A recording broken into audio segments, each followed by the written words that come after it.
अपने घर में रामलाल अपनी पत्नी के साथ और अपनी दो जुड़वा बेटियों के साथ रहता था। बड़ी बेटी रिया, छोटी बेटी जिया। रिया जितनी ही बदमाश, जिया उतनी ही शांत। रामलाल बोलता है, मैं किसी काम के सिलसिले में कुछ दिनों के लिए बाहर जा रहा हूँ। मेरे पीछे तुम दोनों कोई भी ऐसा काम मत करना जिसे तुम्हारी माँ को परेशानी हो। रिया की माँ बोलती है, रिया बाहर जाए और परेशानी ना हो, ऐसा तो हो ही नहीं सकता, इसलिए तुम दोनों में से कोई भी बाहर नहीं जाएगा। जिया बोलती है, पर माँ मैं तो कुछ नहीं करती, मैं तो बाहर जा ही सकती हूँ। तुम तो जानती हो मुझे बाहर घूमना कितना अच्छा लगता है। भी रिया बोलती है, माँ अगर ये बाहर जा सकती है तो मैं क्यों नहीं जा सकती? अगर ये जाएगी तो मैं भी जाऊंगी। रामलाल बोलता है, दोनों घर रहो या दोनों बाहर जाओ, मुझे उससे कोई फर्क नहीं, लेकिन शिकायत नहीं आनी चाहिए। जिया बोलती है, दीदी अब तो तुम अपने बुरे काम छोड़ दो, तुम्हारे गलती की सजा हमेशा मुझे मिलती है। इतनी बात बोल के जिया रिया के पास से अपने कमरे में वापस जाने लगती है। रिया को जिया की बात पे बहुत गुस्सा आता है। रिया बोलती है, अब इसका बहुत हो रहा है, बहुत माँ की लाडली बनती है, इसको तो सबक सिखाना ही पड़ेगा, कल बताती हूँ इसको। थोड़ी देर बाद दोनों खाना खाने के लिए किचन में आते हैं। उनकी माँ उन्हें खाना देते हुए बोलती है, तुम दोनों को जितना घूमना था घूम चुकी, कल से दोनों में से कोई बाहर नहीं जाएगा, दोनों मिलके घर का काम करेंगी और मेरा हाथ बटाएंगी। जिया तो अपनी मम्मी की बात मान लेती है, लेकिन रिया को किसका डर था। शाम होते ही चुपके से घर से निकल लेती है। बाहर आती है, दो बच्चों को वो बात करते हुए देखती है और उसके मन में एक शरारत आती है।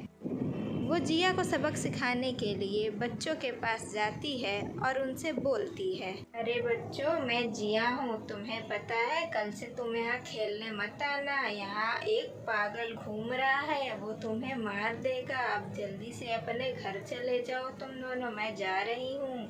इतना बोल के जिया वहाँ से चली जाती है। दोनों बच्चे अपने घर आते हैं और अपनी दादी से बोलते हैं, दादी कल से हम बाहर खेलने नहीं जाएंगे, गांव में एक पागल घूम रहा है, वो हमें मार देगा। दादी बोलती हैं, अरे मेरे बच्चों, ऐसा तुमसे किसने कहा? ऐसा कुछ भी नहीं है, गांव में कोई पागल नहीं घूमता है।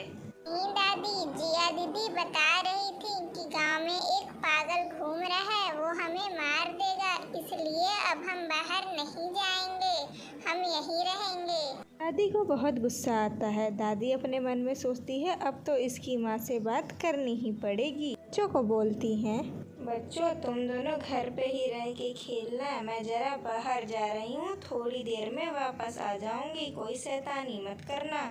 आज इस जिया की बच्ची को अच्छा सबक सिखाऊंगी, चलती हूँ। ना बोल के दादी जिया के घर जाने लगती है। आज दादी को जिया पे बहुत गुस्सा आया था। वो जिया के घर पहुंचती हैं और उसके माँ के पास जाती हैं। उसके माँ से बोलती हैं, कहाँ है वो दुष्ट लड़की जिया? मेरे बच्चों को क्यों डरा रही है? जरा बुलाओ तो उसे, मैं समझाती हूँ उसको कि डराना बोलते किसको है। इतने में रिया की माँ बोलती है, अरे माँ जी क्या हो गया, आप बताइए तो, इतने गुस्से में क्यों हैं आप? दादी बोलती हैं, ये बात तो तुझे अपनी जिया से पूछना चाहिए, मेरे बच्चों को डरा रही थी, बोल रही थी गांव में पागल घूम रहे हैं, अच्छे से समझा देना उसको, वरना सही नहीं होगा। इतना बोल के दादी वहाँ से जाने लगती हैं।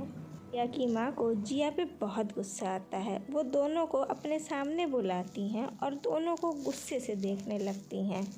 रिया की माँ बोलती हैं, क्यों रे जिया, तू बच्चों को जाके क्यों डरा रही है कि गांव में पागल घूम रहे हैं? तेरे पापा ने मना किया था ना कि तुम दोनों कोई भी शरारत नहीं करोगी। जिया बोलती है, पर माँ आज सुबह से तो मैं घर से बाहर गई भी नहीं, मैं तो पूरे दिन काम कर रही थी, फिर ये सब कैसे? तभी रिया बोलती है, मैं भी बाहर नहीं गई थी माँ, मैं तो अपने कमरे में आराम कर रही थी, जरूर यही गई होगी और तुमसे झूठ बोल रही है। रिया की माँ अच्छे से समझ जाती है कि ये काम किसका रहता है। वो दोनों को फिर भी कुछ नहीं बोलती और वहाँ से चली जाती है।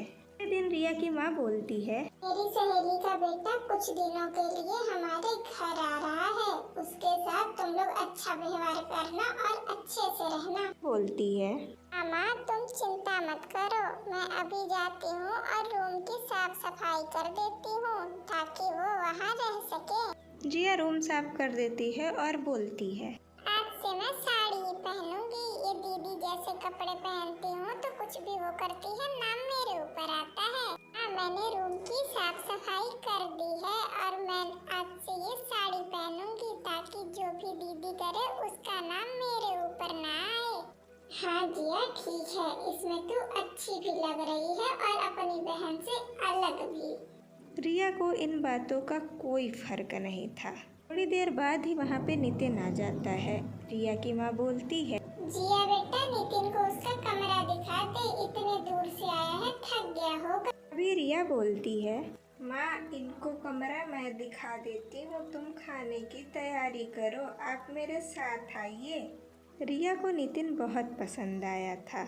आपको किसी चीज़ की ज़रूरत होगी तो आप मुझे बुलाइएगा, मेरा नाम रिया है, याद रखना रिया। नितिन बोलता है, जी ठीक है, मैं आपको बुला लूँगा। अभी मैं आराम कर लूँ, मैं बहुत थक गया हूँ, वो बहुत दूर से आया हूँ ना, इसलिए। देर बाद ही जिया वहाँ समोसे लेकर आती है और बोलती है, मैंने खास आपके लिए गर्मा गर्म समोसे बनाए हैं, आप खा लीजिए इनको। बोलता है, बहुत बहुत शुक्रिया कि आप मेरा इतना ध्यान रख रही हैं। आप बिल्कुल अपनी माँ के ऊपर गई हैं, सुंदर और संस्कारी। ऐसे ही इन दोनों की बात होने लगती है और दोनों बहुत अच्छे दोस्त बन जाते हैं। दोनों काफ़ी देर बात करते हैं, फिर जिया वहाँ से चली जाती है। दिन अंदर ही अंदर जिया को चाहने लगा था। वो अपने दिल की बात जिया से करने के लिए तैयार था। अगली रात बोलती है, आज घूमते घूमते काफी रात हो गई है, अब हमें घर चलना चाहिए, नहीं तो माँ हमारी चिंता करेगी। नितिन बोलता है, जिया अगर तुम्हें कोई एतराज ना हो तो मैं तुमसे बहुत प्यार करने लगा हूँ। मैं कल ही तुम्हारी मम्मी से तुम्हारा हाथ मांगूंगा। क्या उसे कोई जवाब नहीं देती और दोनों घर आ जाते हैं। अगले दिन नितिन बोलता है, मौसी मैं आपकी बेटी से बहुत प्यार करता हूँ। अगर आपको कोई एतराज ना हो तो मैं उससे शादी करना चाहता हूँ। नितिन की ये बात सुन के रिया की माँ बोलती है, बेटा बच्चों की खुशी से बढ़ के माँ बाप चाहते ही क्या है, अगर तुम दोनों एक साथ खुश रहो तो मुझे क्या दिक्कत हो सकती है। रिया मन में ही बहुत खुश हो जाती है। उसे लगता है नितिन उसकी बात कर रहा है।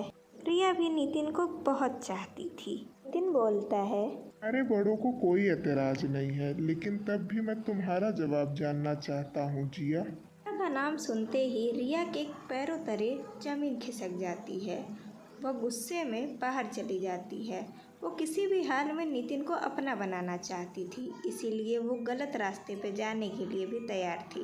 वो तांत्रिक के पास पहुंची और बोली, आप सबको काला जादू सिखाते हैं, मुझे भी आपसे काला जादू सीखना है। तांत्रिक बोलता है, ठीक है, तुम रात में काली पहाड़ी के पीछे आ जाना और अकेले आना।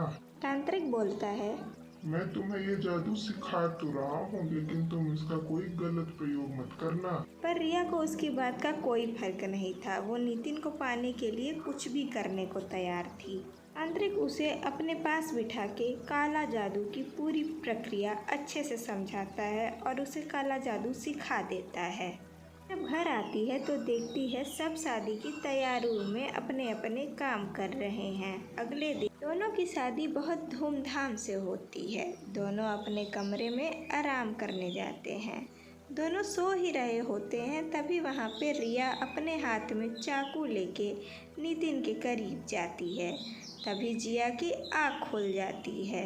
रिया जिया पे वार करने ही वाली होती है, तभी उसे जिया लात मार के गिरा देती है। रिया बोलती है, अगर ये नितिन मेरा नहीं हुआ तो मैं इसे तुम्हारा भी नहीं होने दूंगी। रिया कुछ करने का सोचती, तभी जिया उसे चाकू मार देती। जिया ऐसा करना तो नहीं चाहती थी, लेकिन वो मजबूर थी। अपनी ही बहन को मार के जिया रोने लगती है। रोने के बाद भी रिया उनका पीछा नहीं छोड़ती और उन्हें परेशान करती रहती है। यह अपने घर तांत्रिक बाबा को बुलाती है और उनसे बोलती है, हमारी मदद कीजिए, हमें इससे छुटकारा चाहिए। तांत्रिक बोलता है, मैं अपने जादू से इसे इस कमरे में बंद कर रहा हूँ।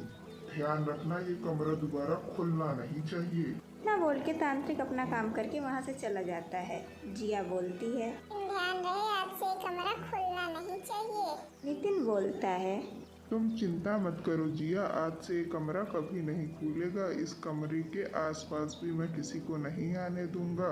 अब सब ठीक होगा। रिया इतनी आसानी से मर गई तो फिर क्या फ़ायदा उसके काले जादू सीखने का।